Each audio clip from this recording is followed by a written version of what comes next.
Hello and welcome to Broughton. It's Sunday evening. It's very windy outside. It's not been very nice, but the engine sheds have had a little bit more progress, a little bit more buildings added to them, which I thought I would show you. This one, first one. This is my, I came up with this idea last weekend. So far in the engine shed area, I've got my refueling point for my diesel locos, which I really like, and then I thought actually when they come in they need somewhere where the old fuel can be taken off, and so I just knocked together this little piece for taking the fuel off the locos when they're done. A couple of pipes, a little tap for pumping the fuel off, little pump there for getting off, the warning sign, warning you're entering a diesel fueling area. So I think the idea is that it can sit just around there somewhere, right next to the main fueling point for the diesel locos,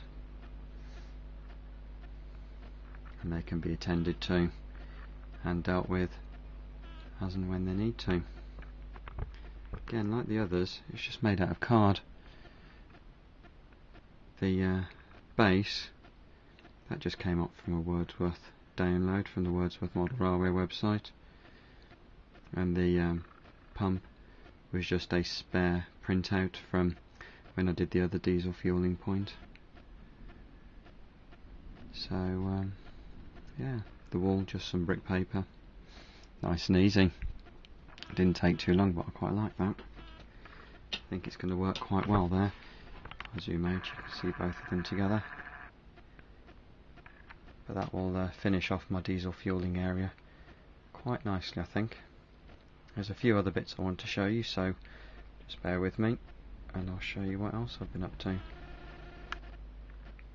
These two sidings next to the main engine shed, I've decided I'm going to use for my DMUs. I've got one DMU and a Derby lightweight one, and the Broughton Bell, which isn't a DMU but it's good enough for me.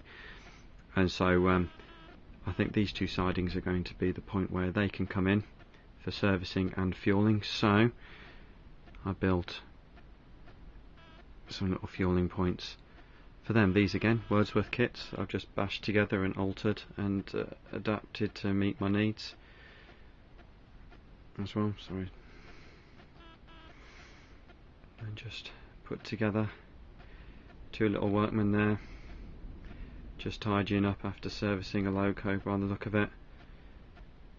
Some oil drums and the piping to connect up to the DMUs when they come in, so one can sit there, and then there is another one just at the back of the Deltic as well that I put together. Didn't get that one quite shot then. There you go. They just need a little bit of touching up here and there just to finish them off as well. So this area I think is coming on quite nicely.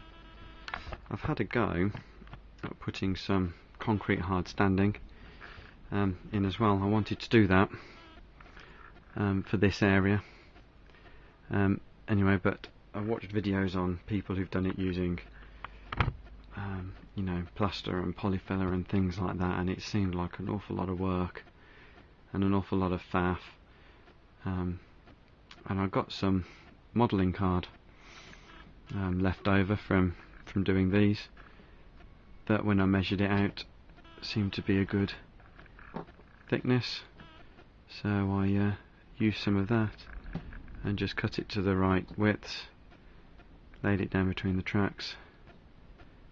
I think that works quite nicely and quite well. I'm not quite sure about what to do inside the tracks just yet. I'll have a think about that over the next few days and decide what to do, and then I'll have to think about how to paint it as well. But it goes all the way down the 2 sidings for the fueling points for the DMUs down to here, and inside the engine shed as well. I'll lift that up.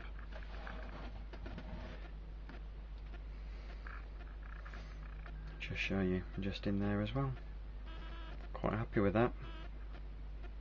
Really do like that. The guys here at the engine sheds have been working very, very hard, because they've also installed the main fueling tanks for the whole depot area. I think this is where they're going to go. This is a bit of a kit-bashed job that I put together. Again, parts of a Wordsworth model railway kit that I've then added to, with the pipe work and pipe work on the top for pumping the fuel in. Don't know how clear you can see that because it's very dark up here. Maybe if I move my hand out of the way. Pipework at the top for pumping the fuel in, gantry, and a ladder, and then the pipework here at the front for taking the fuel out and distributing it out to the different fueling areas.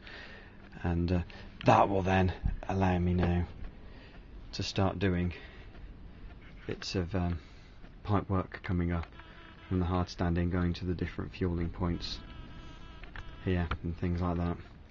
This has been about 3 or 4 weeks work, maybe just at weekends, doing a couple of hours at weekends and things like that, to put it together and then weather it up. Like I said, this is one of the first buildings now, the first things that I've had a go at doing. The coaling stage was the first one, and then quite enjoyed what I was doing and kept going, and I really like how that looks, coming on quite nicely. I think this area, that's just going to sit at the back of the engine shed there, and you can see all the hard standing that I've put down for that. Starting to get some odd bits and pieces been stacked up around the engine sheds now. Crates of stuff that's been delivered, parts for repairing locos, things like that, I'm guessing, have come in there.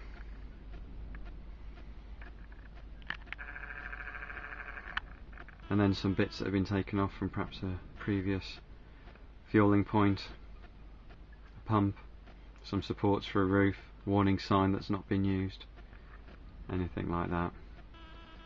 I'm going to start building up lots of little bits and pieces like that to go around here, start giving it a bit of character, I guess.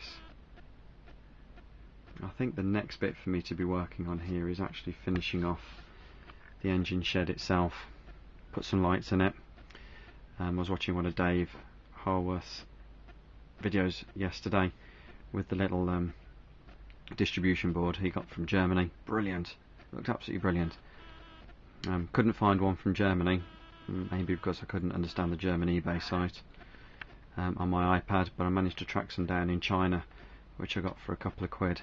So I've got 2 of those coming. It's going to take 2 weeks, I reckon, for them to arrive, and then I'll be able to put some lighting in and add the detailing to the interior of it, because it's very sparse and things like that. But that will add a bit of character. Maybe put some lighting on the outside of it. I'm thinking a little floodlight or spotlight over each of the tracks entering in. That kind of thing. I think we'll set that off nicely, and then I can start some of the other scenic stuff around here.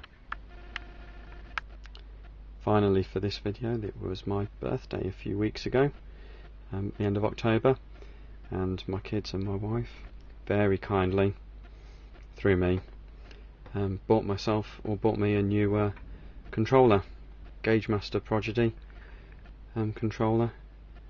I've wanted one of these probably for about a year or so. I think at the Great Electric Train Show last year I had a play with a number of different controllers and really liked this one. And they very kindly picked one up for me off eBay. Second-hand one, has only been used a few times. Perfect condition. It's absolutely brilliant. So yesterday got it plugged in and connected up under the baseboard there, so it's all out of the way.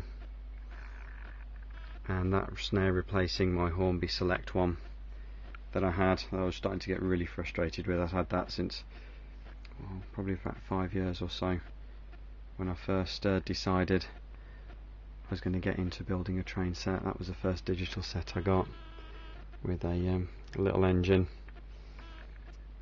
and with a Hornby Select. That really had its day. Now, so I got the new controller set up yesterday and had a little play with it. Put in a programming track just under there. Just got to finish wiring that in, hopefully later this week, and cut it to length. It's just some odd bits of track that I had. So all well and good, and I shall be looking forward to playing with that hopefully over the next few weeks.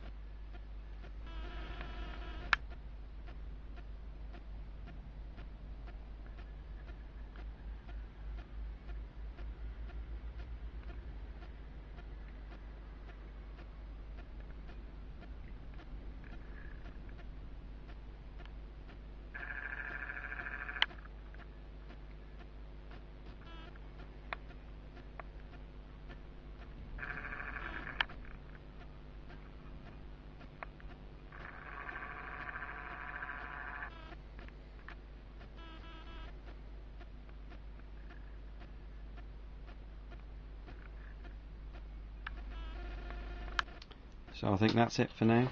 Thank you for watching.